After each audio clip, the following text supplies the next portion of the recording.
പാവപ്പെട്ട മുക്കുവ തൊഴിലാളികളുടെ കഥയാണ് തകഴി ശിവശങ്കരപ്പിള്ള ചെമ്മീൻ എന്ന നോവലിലൂടെ മലയാളികളോട് പറയാൻ ശ്രമിച്ചത്. ജീവൻ പണയം വെച്ച് കടലിൽ പോകുന്നവരുടെ കഥ, വിശ്വാസങ്ങളുമായി കെട്ടുപിണഞ്ഞ് ജീവിക്കുന്ന മനുഷ്യരുടെ ആത്മസംഘർഷങ്ങളുടെ കഥ, കടലിൽ പോകുന്ന അരയൻ്റെ ആയുസ്സിനെ അവനെ കാത്തിരിക്കേണ്ട അരയത്തി പെണ്ണുങ്ങളുടെ ചാരിത്രശുദ്ധിയിൽ കെട്ടിയിട്ട കഥ, മതവും ജാതിയും വിശ്വാസവും അധികാരവും സംഗമിക്കുന്ന ആഴക്കടലിൽ നിന്നാണ് തകഴി ചെമ്മീൻ പിടിക്കുന്നത്. ആ കടൽ അവർക്ക് അമ്മയാണ്. വിശക്കുന്ന വയറിന് ഭക്ഷണം നൽകുന്ന, ജീവൻ മരണ പോരാട്ടത്തിൽ സംരക്ഷണം നൽകുന്ന അവരുടെ കടലമ്മ. ആ കടലിനെ വിശ്വസിച്ച് ജീവിക്കുന്ന കുറേ മനുഷ്യർ, അവരെയാണ് ചെമ്മീനിലൂടെ തകഴി ആവിഷ്കരിച്ചിരിക്കുന്നത്. ആ ചെമ്മീനിലെ യഥാർത്ഥ വില്ലനെ കുറിച്ചാണ് ഇന്ന് പറയുന്നത്. അതിനു മുൻപ് ഒരു ചോദ്യം. നിങ്ങൾ ചെമ്മീൻ എന്ന നോവൽ വായിച്ചിട്ടുണ്ടോ? അല്ലെങ്കിൽ സിനിമ കണ്ടിട്ടുണ്ടോ? നിങ്ങൾക്ക് അതിൽ ഇഷ്ടപ്പെട്ട കഥാപാത്രം ഏതാണ്?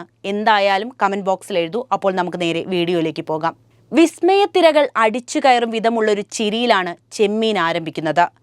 സാധാരണവും അതേസമയം അസാധാരണവുമായ ഒരു മാനം തുടക്കത്തിൽ തന്നെ ആ ചിരിക്ക് കൈവരുന്നുണ്ട്. നിത്യജീവിതത്തിലെ മർദ്ദകമായ സത്യങ്ങളിൽ നിന്നും മാദകമായ ഏതോ സ്വപ്നങ്ങളിലേക്ക് പരീക്കുട്ടിയും കറുത്തമ്മയും ആ ചിരിയുടെ ചിറകിൽ പറക്കുകയാണ്. മതവും ജാതിയും അധികാര പദവികളും അപ്രസക്തമാകും വിധമുള്ള ഒരു ചിരിയുടെ ഇരുമ്പി മറയുന്ന കടലിൽ നിന്നാണ് തകഴി പ്രണയത്തിൻ്റെ ചെമ്മീൻ പിടിച്ചെടുത്തത്. അടക്കിയിട്ടും അടക്കാൻ വയ്യാത്ത ആ ചിരി തന്നെ സ്വയം സംവദിക്കുന്നൊരു തുറന്ന ഭാഷയാണ്. മറ്റൊന്നിനും വേണ്ടിയല്ലാതെ അതിനു മാത്രം വേണ്ടിയുള്ള ഒരു ആവിഷ്കാരമാണ് ആ ചിരിയിൽ നിന്ന് സഹസ്രശോഭയാർന്ന നൂല് പൊട്ടി നിലത്തു വീണ പളുങ്കുമണികൾ കണക്ക് ചിതറുന്നത്. വേറെ വേറെ നിൽക്കുന്ന പരസ്പരം ഒന്നിക്കാനുള്ള തീവ്രമായ ത്വരയുടെ തിരയാണ് ആ ചിരിയിൽ നിന്നും കുളിർമ പകരുന്നത്. ആ ചിരിയുടെ ചിറകേറി ചെമ്മീൻ എന്ന നോവലിനെ പുനർവായന നടത്താം. ആ കഥയിലെ വില്ലനായ അച്ഛൻ ചെമ്പൻ കുഞ്ഞിന് സമകാലികതയിലെ പിതാക്കന്മാരുമായി സാമ്യം തോന്നുന്നുണ്ടോ? ഉണ്ടെങ്കിലത് യാദൃശ്ചികം മാത്രമാണെന്ന് പറഞ്ഞുകൊള്ളട്ടെ. 1948 രണ്ടിടങ്ങഴിയിൽ കണ്ട തകഴിയുടെ അതേ വിപ്ലവ ദർശനം തന്നെയാണ് 8 വർഷങ്ങൾക്കു ശേഷം നാം ചെമ്മീനിലും കണ്ടത്. കടൽ പോലെ പ്രക്ഷുബ്ധമാവുന്ന ജീവിതത്തിൻ്റെ നേർക്കാഴ്ചകൾ വരച്ചിടുകയായിരുന്നു അദ്ദേഹം. ചെമ്പൻ കുഞ്ഞിൻ്റെയും ചക്കിയുടെയും പ്രിയപ്പെട്ട മകളാണ് കറുത്തമ്മ. സുന്ദരമായ രൂപവും മാറത്ത് മറുകുമുള്ള കറുത്തമ്മ ആ കടപ്പുറത്തെ പുരുഷന്മാരെ വല്ലാതെ മോഹിപ്പിച്ചിരുന്നു. പക്ഷേ അവൾ തിരഞ്ഞെടുത്തത് പരീക്കുട്ടിയെയാണ്. പരീക്കുട്ടിയിൽ ഊന്നിപ്പോയ ഹൃദയം പിഴുതെടുക്കാൻ പിന്നീട് അവൾക്ക് സാധിച്ചതേയില്ല. 4-ാം വേദക്കാരനായ കൊച്ചു മുതലാളിയുമായി മകൾ അടുപ്പത്തിലാണെന്നറിഞ്ഞ ചെമ്പൻ കുഞ്ഞ് കോപത്താൽ ഉറഞ്ഞു തുള്ളുകയാണ്. ആ ഇടയ്ക്കാണ് ആരോ വിൽക്കാൻ വെച്ച വള്ളത്തിൽ അയാളുടെ കണ്ണ് പതിക്കുന്നത്. വള്ളം വാങ്ങി പണം സമ്പാദിച്ച് പണക്കാരനാകണമെന്ന് അയാൾ കിനാവ് കാണുന്നു. ആ കടപ്പുറത്തെ കച്ചവടത്തിന് വന്ന് താമസിക്കുന്ന ധനികനാണ് പരീക്കുട്ടി, കറുത്തമ്മയുടെ കൊച്ചു മുതലാളി.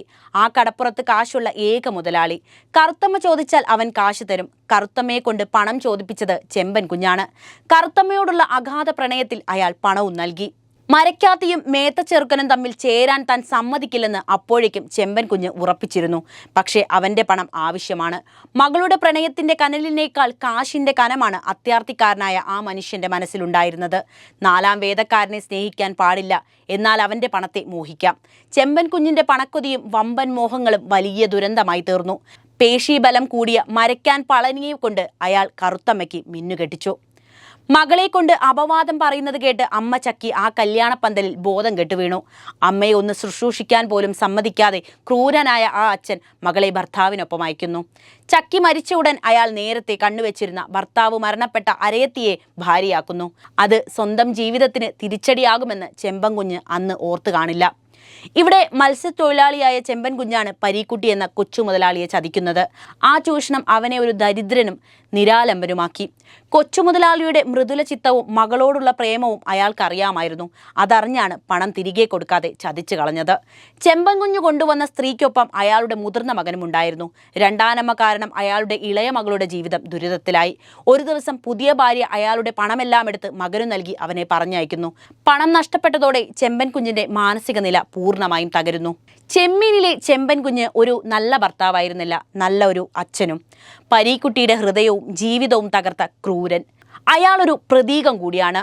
1956 തകഴി സൃഷ്ടിച്ച ആ കഥാപാത്രം ഇന്നും നമുക്കിടയിലുണ്ട്. സ്നേഹിച്ച പുരുഷന്റെ കൂടെ മകളെ ജീവിക്കാൻ അനുവദിക്കാത്ത അച്ഛന്മാർ വീണ്ടും വീണ്ടും ഇവിടെ ജനിച്ചു.